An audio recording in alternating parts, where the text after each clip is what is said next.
Hi friends, எல்லோரும் எப்படி இருக்கீங்க? நல்லா இருப்பீங்கன்னு நம்புகிறேன். நானும் நல்லா இருக்கேன். நம்ம தோட்டமும் நல்லா இருக்குது. அடே செல்லங்களா, எங்கேயாவது அடிபட்டுற போதுடா, மெதுவாக போங்கடா, பறக்காதீங்கடா, அவசரப்படாதீங்க, சின்ன பிள்ளைங்களா இருக்கீங்கன்னு சொல்லிட்டு இவங்கள சொல்லி என்ன சொன்னாலும் கேட்க மாட்டிருக்காங்க. இவங்க பறந்து தான் போவேன்ட்டு அடம் பிடிக்கிறாங்க.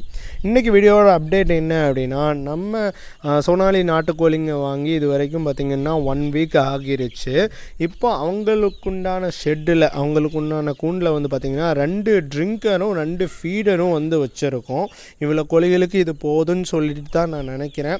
இப்போதைக்கு கொஞ்சம் ரொம்ப சண்டை பிடிக்கிறாங்க, அடம் பிடிக்கிறாங்க.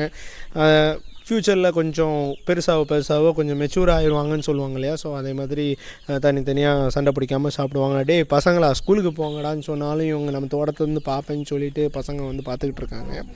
ஒரு வாரமாக ஆச்சு. இது வரைக்கும் நம்ம வந்து சீரக தண்ணி, மஞ்சள் தண்ணி இந்த மாதிரி தான் கொடுத்துட்டு இருக்கோம்.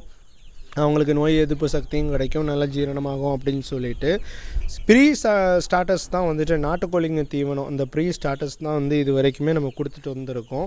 இந்த கோழி குஞ்சுகள் பார்த்திங்கன்னா இது வரைக்கும் 1.5 மாதம் கரெக்டாக சொல்லணும் அப்படின்னா, அவங்க வாங்கும்போது ஒரு 36 டேஸ், ஒரு 10 டேஸு இது வரைக்கும் ஆகியிருக்கு. மொத்தத்தில் ஒரு 45 டேஸ்ன்னு வச்சுக்கோங்களேன். 1.5 மாதம் கரெக்டாக சொல்லணும்னா. ஸோ இது வரைக்கும் அந்த 3 வேக்சின் போட்டு வந்திருக்கு. இன்னும் ஒரே ஒரு வேக்சின் மட்டும் நம்ம வந்து இன்னும் ஒரு 1 மந்த்து கழித்து போடணும். இது வரைக்கும் நல்லா ஹெல்த்தியாக இருக்காங்க. பனி மூட்டமாக இருக்குது. நம்ம தமிழ்நாடு ஃபுல்லாமே, இந்தியா ஃபுல்லாமே இந்த பனி மூட்டமாக தான் இருக்குது. இங்கே வந்து கொஞ்சம் அதிகமாகவே இருக்குது. ஃப்யூச்சரில் ப்ராப்ளம் வர்றதுக்கு வாய்ப்பு இருக்குது. அவங்கள வந்துட்டு காப்பாற்றணும், என்னெல்லாம் பண்ணணும்னு சொல்லிட்டு பார்க்கணும்.